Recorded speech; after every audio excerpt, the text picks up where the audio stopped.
Hello, what's up guys? Yo, it's me Marky, ang mga kasama for today's vlog. At ipapakita ko pala sa inyo yung updates sa ating fish pond. Kung makikita nyo, ito lang ang natira sa ating kubo. Yan, flooring. Pero napaayos natin yan. Diba ng bagyong Christy? Tagan totally, walang natira. Hindi, ito lang. Tapos yung mga ito yung ating fish pond, tinubuan na siya ng maraming damo. Yan. Ito yung mga na-recover natin na sa kubo natin. Ito yung mga yero.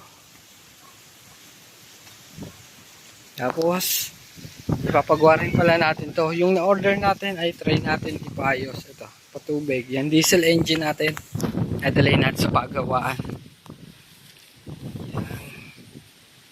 Diesel engine. At tapos, ayan. Pinakuha ko lang yung aking kapatid ng kawayan at lubid. Kasi sobrang bigat niya sa kamay buhatin. Tapos sobrang madamo na dito. Kailangan ng patabasan. Ay, gastos na naman. Teka lang. Yan. Yar, kamusta ka? Hi ka muna sa vlog ko. Ang ating bunsong kapatid. Tapos ito yung kabilang pond na dalay na yung pagtatabas dito. I mean, hindi na natuloy.